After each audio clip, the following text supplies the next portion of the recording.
it's been a good 12 months for Mexico. The geopolitics around the world and regionalization and reshoring we hear about as having probably a bigger impact here than in the USA. Tell me what that means in terms of the investment you've seen and what people are asking for in terms of capital equipment. Okay, basically still the same from the last conversation that we had a few months ago.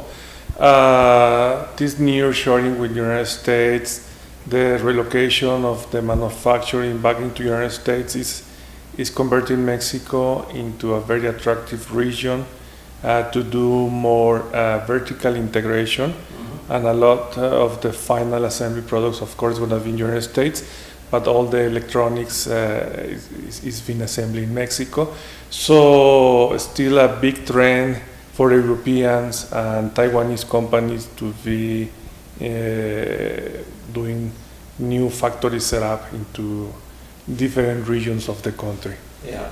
And what regions are you seeing the most investment in? You know, we're in Guadalajara here today. I've always seen this as one of the key centers, but there's almost not that much space for growth here. Well, basically, if we compare the government numbers about new jobs generations, you can find out that 80% of the new jobs are related to the manufacturing industry. Wow. And 80% of that new job into the 80% total is in 5 states.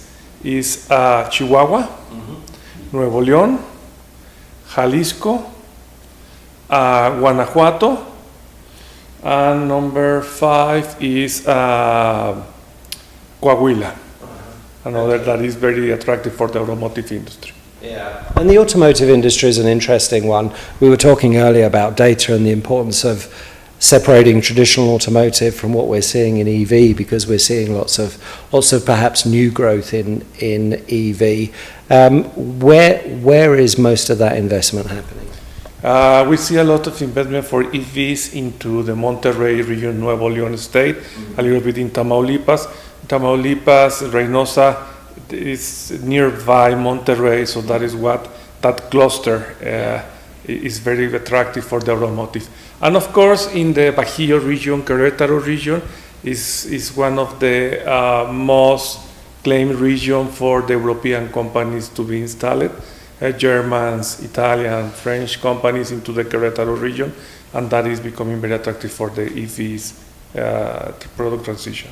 Okay, and one of the things that is, I guess, stopping some of that manufacturing growth happening in the USA is talent. Talent shortage is something we're hearing in all of the developed markets, particularly Europe and the US. In Mexico, we had a big spike in wage costs because the minimum wage went up, and when the minimum wage goes up, even people who aren't on the minimum wage need to get a pay rise as well.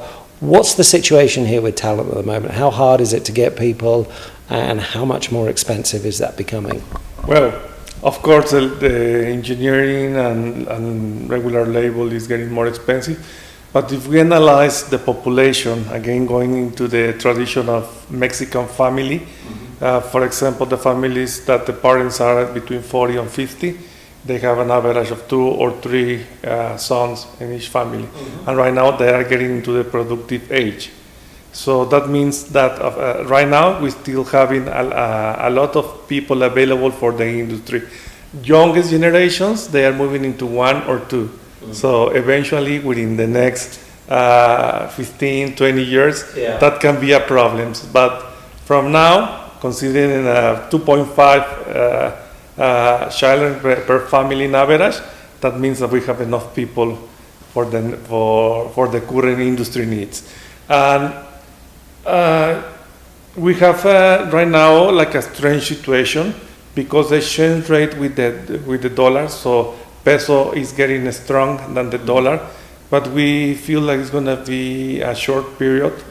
And of course, right now the labor is more expensive in terms of the dollar exchange rate. But we hope that at the end of the year, then the exchange rate is going to be back into the regular one, and we will be more competitive than right now. It's easy to find people. Yes, just the companies are investing more in training, in rotation programs, and of course, how to facilitate to the people to get into the factories. Yeah. We are moving people from 1 hour away, 1.5 hour away.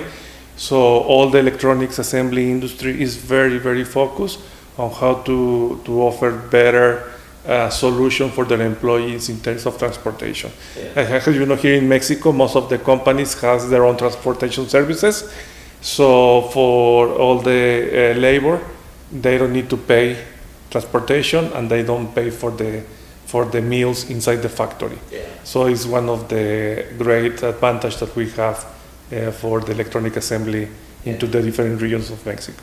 Yeah, and it's interesting, isn't it, Ivan? We need to encourage more people to take STEM education and graduate, but we clearly need to encourage that younger generation to reproduce more as well. So that's going to be an interesting. One of the ways people are mitigating talent shortages outside of Mexico, but also here, is greater use of automation and clever use of automation. So cobots, conveyors, those kind of things.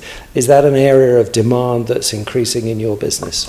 Absolutely, yes. A few weeks ago, we was doing an analysis of how many automation integrators are in Mexico. We find out that it's more than 100 companies focus on the automation for the electronic assembly industry, who is our major niche.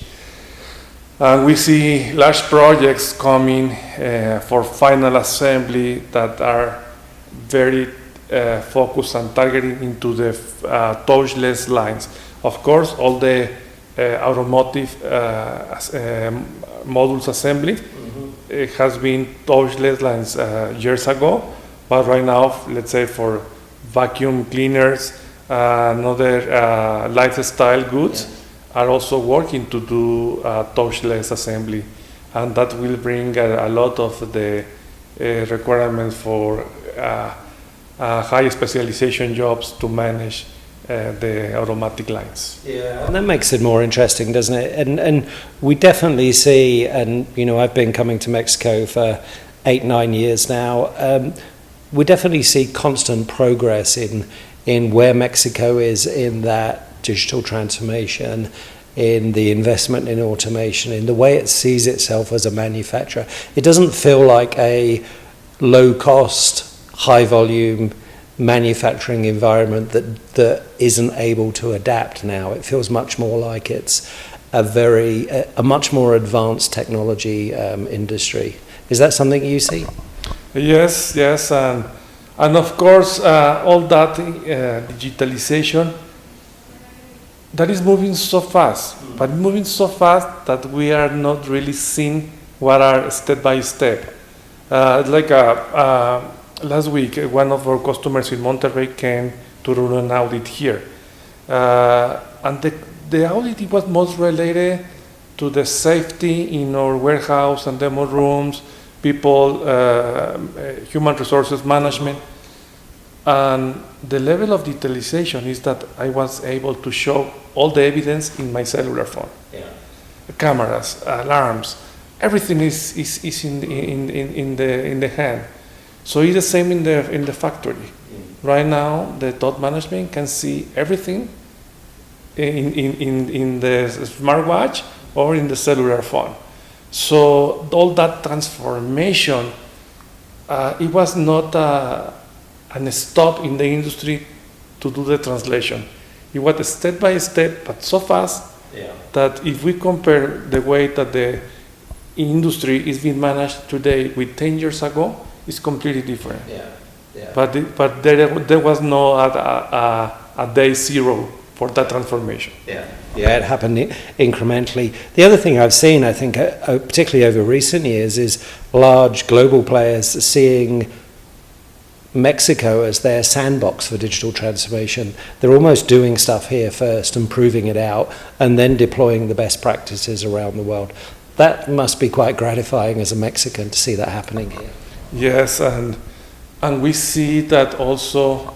I mean, that is the traditional EMS doing that sandbox here, but we see that also in the equipment manufacturing. A lot of the big suppliers for the equipment into the industry are setting up engineering and manufacturing plants here, and then they're going to deploy that new knowledge into the worldwide factories that they are managing. Yeah. So, of course, it's a natural transition that Mexico is working together with the worldwide more important equipment suppliers. But it's a good moment in general for the people and for the companies. Yeah, and I think it's an important moment for SMarTSol when I look at the growth you've had over the recent decade and how the business has developed, and the service structure you have, the huge number of contact points you have with a customer. It's not just valuable from a point of view of can SMarTSol sell more machines than other people, but it's also valuable in terms of SMarTSol can give us a lot more feedback than perhaps any of our other representative companies, because they are touching so many of our customers. How much of those relationships have become kind of strategic and two-way in terms of data and advice and impacting each other's roadmaps?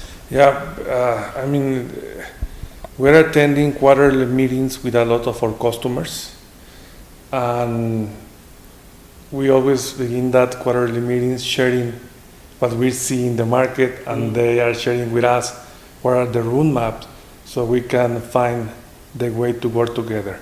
SMarTSol is not in the market because we sell products. Basically, we are selling solutions to the customers. We listen them, we analyze what are the best solutions for them, then that become into a proposal, and of course that become into a long-term relationship with the customers. So as you saw, our warehouses, we have inventory for equipment, for consumables, and you saw our demo rooms when we have real time applications, not only for the traditional SMT products. We have a lot of automation here and simulations for different situations that we need to solve in the industry. So that relationship is with the customers. They come to visit us every day with a problem, and they go out with a solution. Yeah, and what I think is fascinating is that huge investment you have made in inventory. Obviously, being out with the customers, having that data, understanding their world, and being able to provide them with solutions is important. But they want those solutions quickly. How important do you think that massive investment you've made in stock has become?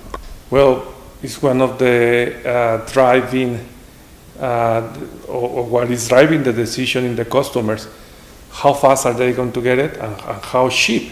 Because right now, logistics is a major cost driving for the customers.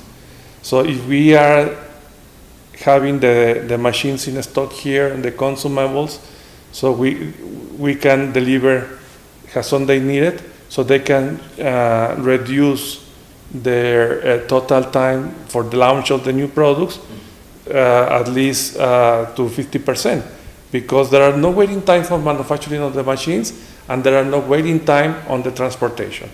And between the longest distance of Mexico, the longest driving distance in the truck is 2 days. So basically getting an order today, and we need to deliver in Tijuana, who is the northeast part of, yes, is a 24 to 36 truck hours driving. So, and that will reduce a lot of money. Yeah, and that's a game changer. And the other thing that reduces money is you're bringing stuff in advance by sea freight, which is the most economic. They're getting stuff as if it's been flown in a kind of emergency situation, and not having to pay that uplift on freight. That must be important too. Absolutely, yes. I mean, we're transferring the cost of our sea freight, but no extra charges for expediting and orders. So, and that is a big difference between SMarTSol and any other distributor in the industry. Yeah, and I see multiple differences. The more I dig, I see, a super impressive integration, service, installation team that you've built over recent years. huge amount of data that you're collecting from the market and you're able to share with both principals and customers. It's become much more than a company that just buys and sells equipment. Absolutely, yes. Yes, and you know that right now we are not only focused in Mexico, we are selling to Central and South America and into United States also. Our new demo room in El Paso, we are going to do in December an open house. I hope that you can join us for that open house in December timeframe. That is to serve only the market into United States. We already have a warehouse over there for inventory, but we are going to open a similar demonstration room than the one that you saw here in Guadalajara, and that is open us the door for more business outside Mexico. I mean, in the past years, Mexico represents more than 95% of our total sales. Right now we are 70-30, so that means a very good balance between regions. Yeah, and what's exciting, Ivan, is even with that mix changing, Mexico is still growing for you, and you're growing the business elsewhere. So, congratulations on that. It's a really exciting and quite unique business. It's grown into something that is very focused on serving both your customers and your principals. So thanks for talking to me, and thanks for your time, and continued success. Welcome to SMarTsol. Thank you.